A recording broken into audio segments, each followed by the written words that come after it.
Hello.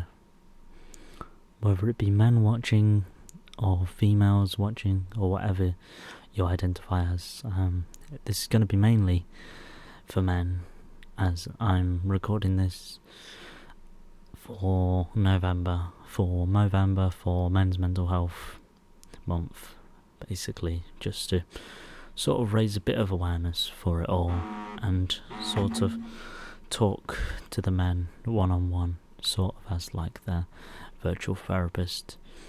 I don't really mind who sees this, how many people see this. I just want to put it out in the world, and I want to sort of give them a platform to speak, and I want them to know that they are loved.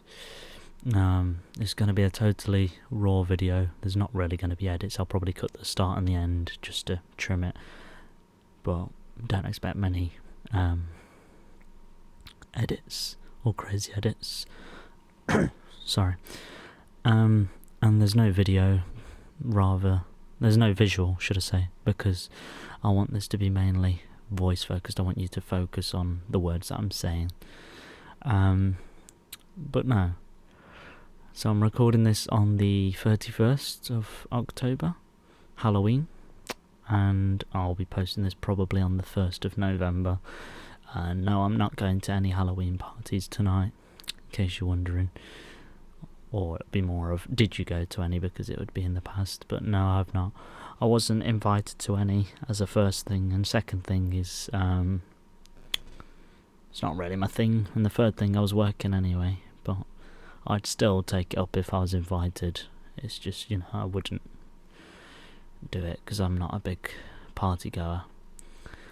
But I don't know, I don't have a script, so I just want to speak raw, get it all out, let everyone know.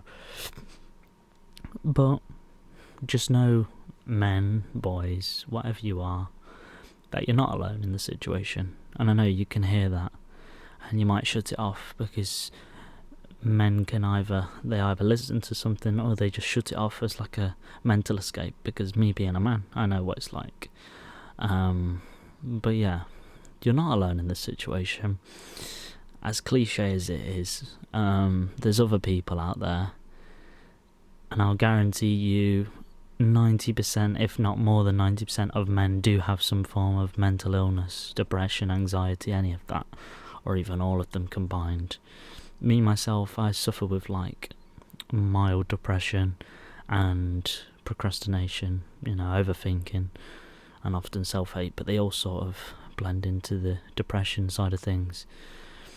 But I think my depression mainly comes out at night time, which a lot of you boys will relate to, because us as men, for anyone other than men listening, we tend to just put on music or like a video, zone out, stare at the wall or the ceiling, and then just let our thoughts come in. And I addressed in a video that I've not posted, basically, it's good and bad. It's bad because your thoughts sort of eat you alive. They get you really beat up, and you're not good until the next day, and then it's the same rinse and repeat every single day. But I do find a bit of good in it. I find that when you're crying and you've got all your thoughts out, you're able to express every emotion that you've been trying to think, and it sort of allows you to think slightly positively, because your brain's constantly thinking, what can I do to escape this sort of thing. So it is bittersweet, but it's more bitter than it is sweet, I'd say. But that's on the basis of overthinking at night. And I'd say, know that it's not going to go on forever. I'm not aware of many mental illness / depression mainly cures. I just know people say different things. I know a guy I went to college with, he said that that it's quite easily fixed. I don't know whether he just didn't suffer with it as much, or whether he knows something we don't know. But me, when I was going through that, I didn't really like hearing that, because it felt like it's, all of the emotions are there. So it's like, I don't know, it's a bit of a dead end statement really, hearing that. But I don't know, I'd say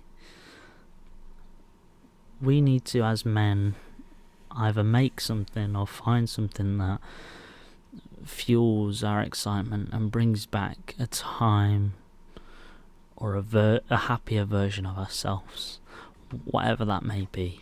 In me, I find that music helps. I'm currently listening to music as I'm recording this because it helps me get my emotions out. I feel like music can help change the mood, but if you're very heavily swaying one way and dark and beat up, then you sort of block out music. You like put it on and then you'll instantly turn it off or switch through songs because it's not giving you the right things that it's meant to be.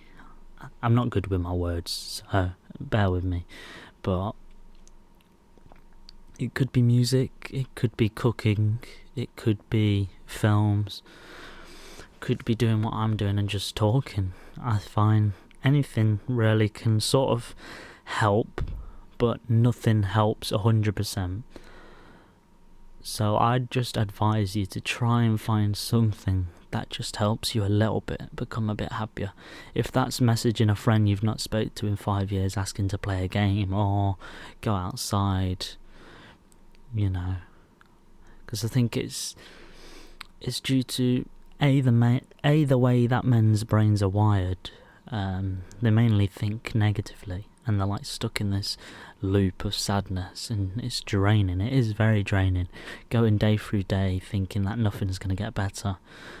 And some people may think the only way out and the only way to stop it is by suicide.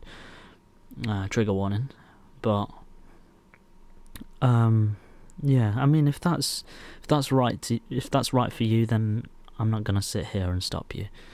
Not saying I'm advocating it, but it does help a lot of people. But I'd say if you are feeling that way, do try and speak to someone, because speaking to someone can help you realise that may not be what you actually want. You know, you may just be caught up in your negative thoughts, so you jump to a conclusion. But then, if you were to like see the future after doing that, without doing that, you would sort of see what you could have done. And then, if you then had a second chance to say, do I actually want to do it? You'd probably say no. Because I think the future is bright for all of us. I just think it's hard because we can't see the future. And we're caught up, we don't know what the future contains, we don't know what keeps us happy, we don't know what we want to do. And so yeah, I'd just say find something that makes you happy, or even in the slightest, and do it. And if you find something you're really good at, or you really enjoy, push it as much as you can. And even if work gets in the way, just like book off holidays, or talk to them about changing your shift patterns, because eventually, if you're not happy in work and you're finding happiness and success in some other field, you may as well push the other field, because there's no point in catching yourself up, beating yourself up over a job that gives you money, yeah, but doesn't appreciate you. It's like how I am at my job.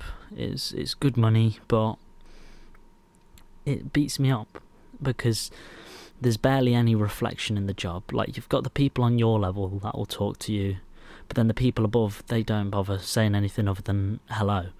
You know, and I know hello can be good for some people. You know, it's just the littlest things that might make people happy, like a hello. But to me, if a job's good and if a manager's good and like the higher ups are good, they would sit down and talk to you, talk about what you're feeling, where you see yourself in the job, what could be done to improve your mental state, or just anything in the job. Just make you feel like you're not just a worker sort of thing. You're a person with emotions and with feelings, and it's totally normal to have these feelings, you know. But what else? As I touched on also in a video that I didn't post, the same one as earlier, I said about not listening to sort of haters and doubters, and it is sort of cliche and cringy, but I don't think you should let anyone get you down. Yeah, it's good to have constructive criticism, but anything worse than constructive criticism really isn't healthy and helpful, because I just think it gets you down. But I think you should try not to listen to them. And I think when it comes to people close to you, not necessarily haters, because haters are more people that don't want anything to do with you, but they still find it in their path to try and destroy you. But take people close to you, for example.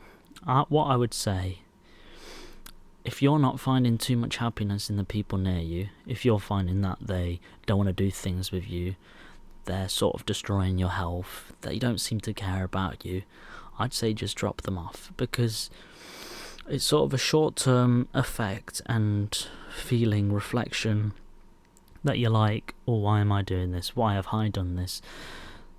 You know, they were my friends. And then you're sort of like alone, or you may have a lot less people.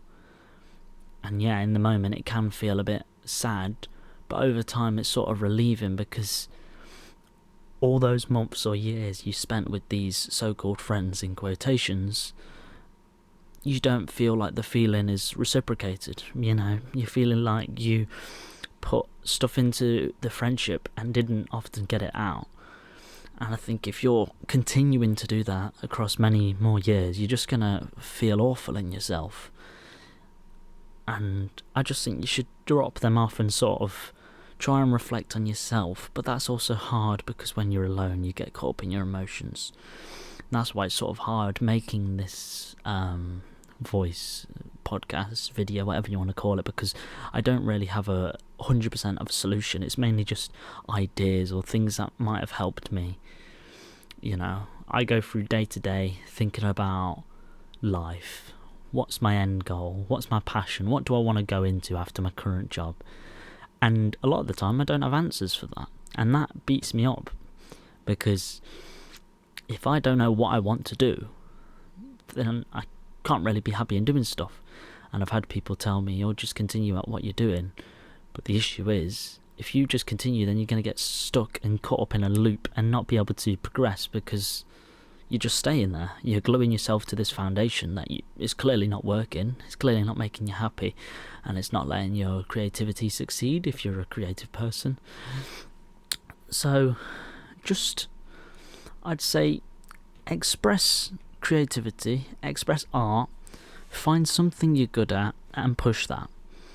Don't listen to the negative people, and just try and talk to people, as hard as it may seem to do, or as hard as it may seem, talking to people is sort of helpful. There's a lot of people out there that aren't very helpful when you're talking to them. They might just send dead responses like K, or like your message, or give you a thumbs up. And if they do that, then simply just move on. You know, tell them to F off, whatever you want to do. Just get rid of those people. Find someone that will actually sit and have a conversation with you. Find someone that will go out of their way and experience the world with you. Experience activities. Like if you were to message 5 of your friends right now saying, "Oh, hello mate, do you fancy coming out for a drink?" Or "Do you fancy coming around mine to play a game?" Which one of those 5 or 2 of those 5 will give you either a yes or a valid reason as to why they can't? Those people are the ones you want in your life, because they're ones that are actually giving you an answer. Whereas some may say, nah, sorry mate, not today. That's not helpful, because that's not constructive. Yeah, that's not getting you anywhere. And I find those friends to be the worst friends, right? I was at a point at the start of the year, if not last year, I probably had over 20 friends. But then it took me to like a few months ago to realise I don't truly have 20 friends. I have about 5. 15 or whatever of those friends weren't really friends. They were just people to talk to. And that's not on my part. That's not me being an awful human. That's just me realising what type of people they were. They didn't really care about my emotions, and I just had to let them go. You know, I'm not truly happy in the person I am today, but I'm proud of stuff that I've achieved. You know, take it to the starting months of when I was 16, right? I was getting into a job. I got into a job in June. July. I got into a job in July. The start of that, I was working at Papa John's, a pizza place, flipping pizzas, getting arrogant people above, managers complaining to me, customers complaining to me that I wasn't doing my job properly, or that I'm not what they need. And that hurt at the time, because I'm just trying my best, and I was so overwhelmed with the emotions and pressure of the job. But then you fast forward probably 6-7 months into that job. Inside of the job, I've achieved sort of an assistant manager level. I can run every single element of the shop. I can talk to people on my team and lead them when there's no manager in the store. And a lot of the times we did change managers, and I was just waiting for my turn to become manager, because I knew that if I was a manager, I could talk to the people and actually care about their emotions and their feelings. And that time did come, but I had the opportunity of my current job, which took over, because they were offering the same money to do sort of less mental responsibilities.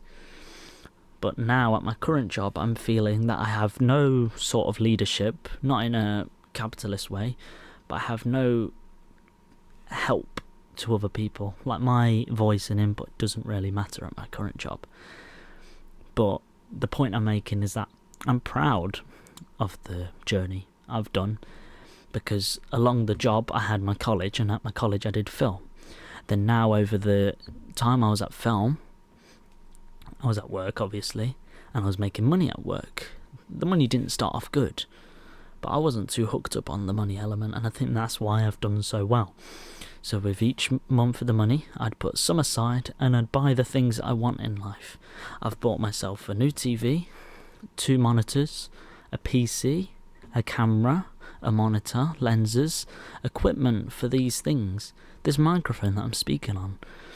And it's just like little things that, like them, that make you happy. Like unboxing something on Christmas, it's not really about the present, how much money is spent on the present. It's just the feeling of rewarding yourself, having people care about you. Because all those months leading up to Christmas, you may just feel poor in yourself, like October, November, some of the worst months, because A, nothing really happens in those months, and B, they're some of the darkest months of the year, as in like the weather outside, because the days get shorter, so it's getting darker, so the bad thoughts that always come out at night time in the dark, they're more frequent than they are in brighter months. But I think in Christmas, you're sort of happy, you know, you're opening your presents, you've got people caring about you, you've got some people to talk to. Then when that's over, you've got sort of the fresh element of the next year. And then like the first 3-4 months, they're alright, because you're using your new toys, you're using experiences, you may be finding new friends, you're starting new experiences, and then obviously it declines again, and it's sort of a rinse and repeat.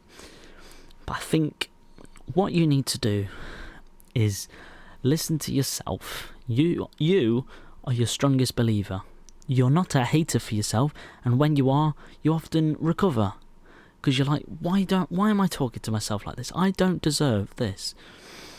So just listen to yourself. Think about what you need to do. What you enjoy doing. Get rid of the things that you don't enjoy. Get rid of the people that don't care. Get rid of the people that you don't care about. Get rid of the people that don't treat you right. And I'm sure you'll find at least 10%, if not 15%, or more, slight improvement in happiness. And it's hard for me to I can't push it as a degrading element, because we all struggle with mental health, and it's not a fun thing to experience, and I don't think you should feel bad in yourself for experiencing it. I just think we should all, as humans, find ways to improve ourselves so that it becomes less intolerable, and eventually, maybe, who knows, 5-10 years down the line, it might be fully improved, might be 100% improved. You might not feel a single thought of those negative thoughts that you thought back in the day when you were a teen. And I can talk a lot more about advice, but I don't want to dwell on it too long, so I'll leave it at a good 20 minutes length. But my Instagram, if you want to message me on my main Instagram. It's ArchieButterfield. It's Archie Butterfield, all one word. It's 2 names. I don't want to sound like I'm coming across as an idiot or a hater, so I apologise for that.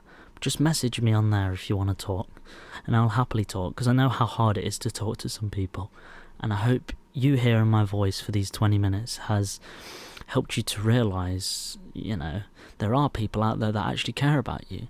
Because you've got to think, I'm talking into a microphone. I could have one person watch this, I could have 1,000 people watch this, and the fact that a single person has considered to watch it makes me happy. Because it shows that, they want change, they're struggling as much as I am, so they want their voice to be heard, and I appreciate that. So either message me on the Instagram, or leave a comment in the comments and I'll get back to you, or just talk amongst yourselves in the comments. We need to make this a good community, and we want our voices to be heard. So please, man, if you're struggling, there is help, and there will be brighter days. So please keep shining, and goodbye.